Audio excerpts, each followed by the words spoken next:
যে প্রসঙ্গটা আমি আসলে শুরু থেকে করতে যাচ্ছি, যে অবিশ্বাসের জায়গার লাশের সংখ্যা নিয়ে, লাশ বলতেও খারাপ লাগে, এত ছোট ছোট বাচ্চাদের আসলে যে অবস্থা হয়েছে, এই সংখ্যাটা তারা মানছে না। এখনো পর্যন্ত 29 জনের খবর আমাদের কাছে এসছে, যেটা আইএসপিআর এবং সরকার থেকে বলা হচ্ছে।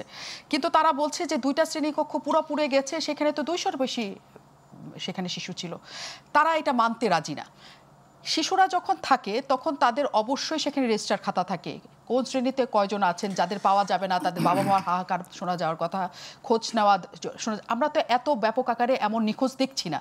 তাহলে এইটা কি তাদের মধ্যে কেউ ঢুকাচ্ছে যে লাশের সংখ্যা নিয়ে এক ধরনের রাজনীতি চলছে?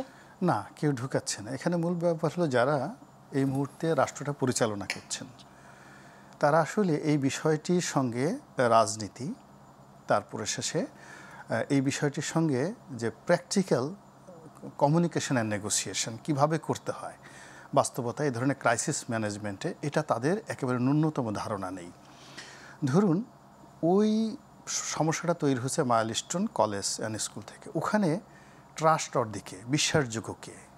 ওখানকার প্রিয় যিনি শিক্ষক আছেন, প্রিন্সিপাল আছেন, বা ওখানে যারা আছেন যাদেরকে সবাই ভালোবাসে। এমন দেখা গেছে যে আমরা পড়ছি মুন্নি, যে একটা স্কুলে দপ্তরি সবচেয়ে প্রিয় মুখ। এখন ক্রাইসিস সময় দেখা গেল সেই দপ্তরি এসে যদি একটা কথা বলেন, তার কথা কিন্তু সবাই বিশ্বাস করবে।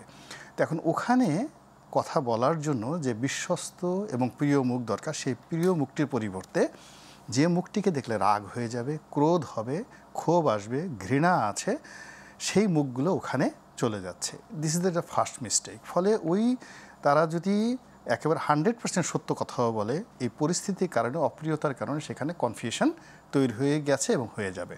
আর আগে যেটা বলছিলাম এই আলোচনার প্রথম অংশে, যে যেহেতু আগের থেকেই অনেকগুলো ক্ষোভ, বোঝার চেষ্টা করুন, এখানে একটা জঙ্গি বিমান বা ফাইটার প্লেন, যেটা যুদ্ধ বিমান বিধ্বস্ত হয়েছে।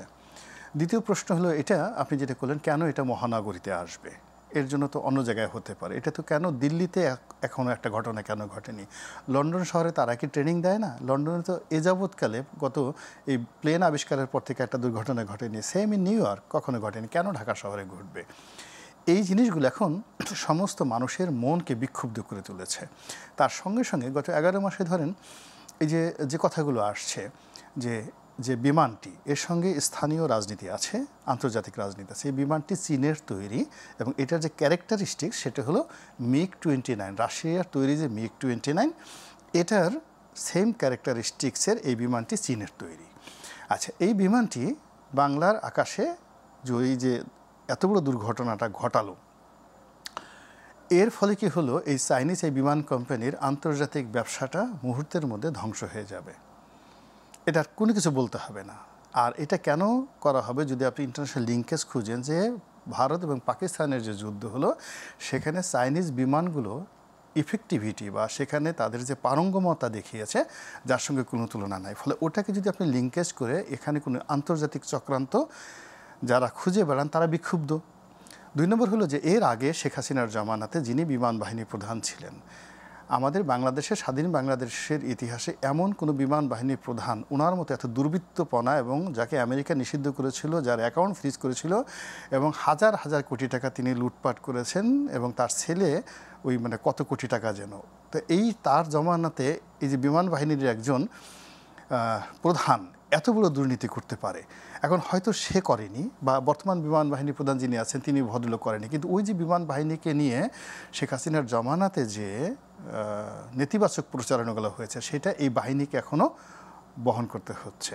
সেকেন্ড থিং হলো, এখন জেনারেল ওয়াকারকে দিয়ে চিন্তা করলে হবে না। যেখানে হলো প্রাইম মিনিস্টার্স ম্যান হিসেবে জেনারেল আজিজকে আপনি পোর্ট্রেট হিসেবে ধরেন, তো জেনারেল আজিজকে পোর্ট্রেট হিসেবে যদি আপনি ধরেন, এবং 2014 নির্বাচন, 18 নির্বাচন, 24 নির্বাচনে সেনাবাহিনীর ভূমিকা, তো রাতারাতি সেই ভূমিকাটা ওই 4-5 দিনের, গত বছর জুলাই মাসের 4-5 দিনের অ্যাক্টিভিটিসের কারণে মুছে যায়নি। ফলে ওই যে পুরনো যে ক্ষোভগুলো, ব্যথাগুলো, বেদনাগুলো এই সময়তে এসে আবার সেই ভুয়া ভুয়া করে চলে আসছে। এবং এই গোপালগঞ্জে যখন তারা গোলাগুলি করেছে সেনাবাহিনী, তখন এই পুলিশের সঙ্গে আর বেনজির বাহিনীর সঙ্গে, আজিজ বাহিনীর সঙ্গে বর্তমান ওয়াকার বাহিনীর কোনো ডিফারেন্স পাবলিক খুঁজে পাচ্ছে না। ফলে কি হচ্ছে, এই ক্ষোভগুলো, গোপালগঞ্জের ব্যাপারে কেউ কথা বলতে পারেনি, মানুষ কথা বলতে পারেনি, এখন যেহেতু সুযোগ পেয়েছে, এখন তারা কথা বলা শুরু করেছে সেক্রেটারিয়েটের সব জায়গাতে। ফলে এই যে যা কিছু শুরু হলো, এটা আসলে মনে হচ্ছে না যে খুব দ্রুত শেষ হবে। এর কারণ হলো সেনাবাহিনীতে এমন কোনো মুখ নেই বিমান বাহিনীতে এমন কোনো মুখ নেই, সরকারে এমন কোনো মুখ নেই, এমনকি আমাদের পলিটিক্যাল আপনি দেখেন যত রাজনৈতিক দলগুলো আছে, বিএনপি বলেন, আওয়ামী লীগ বলেন, এদের সবারই অনেকগুলো মানে বাজে নাম হয়ে গেছে গত কয়েক মাসে। এখন প্রত্যেকটা রাজনৈতিক দলের যারা প্রধান শীর্ষ 10 জন নেতা, তাদের রাজনৈতিক কর্তৃপক্ষ কেউকে নাম দিয়েছে সান্ডা, কেউকে নাম দিয়েছে পান্ডা, কেউ ফকির, কেউকে দরবেশ, কেউ ভণ্ড, কেউ গাঁজাখোর, কেউ ফেন্সিডিলখোর।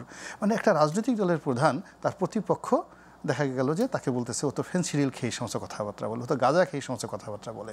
ফলে কি হচ্ছে, ওই যে রাজনৈতিক দলগুলো তারা যে যাবে এখানে, সেই মুখ তাদের নেই। ফলে কি হচ্ছে, আপনি দেখেন ঢাকা বার্ন ইউনিটের যে সমস্ত পলিটিক্যাল লিডাররা গেছে বা ওখানে গেছে, পরস্পরের মধ্যে কিন্তু ধাওয়া পাল্টা হয়েছে সেখানে, ধাওয়া পাল্টা হয়েছে, এবং সেটা সাধারণ মানুষ সহজভাবে নেয় নাই। শুধুমাত্র বাহিনীগুলোর ক্ষেত্রে না, রাজনৈতিক দলের ক্ষেত্রেও আমরা একই প্রতিক্রিয়া দেখছি। তাহলে এই যে শিশুদের যেসব দাবি এখন, তাদের যে ক্ষোভ, সেটা নিরসনে রাজনৈতিক দলগুলো কি করবে? সহায়তা করবে সরকারকে, নাকি সরকারের আসলে প্রত্যেকটা পদেই একটা সংকটের জায়গা রয়ে যাচ্ছে? কারণ তাদেরকে সহায়তা করার জন্য প্রধান উপদেষ্টার পেজ থেকে, ফেসবুক পেজ থেকে যে আবেদন জানানো হয়েছিল, পরে অবশ্যই সেটা ডিলিট করা হয়েছে, সেটি ভীষণ রকমের সবাইকে ক্ষুব্ধ করেছে। আমরা সেই আলোচনায় বিরতির পর ফিরছি।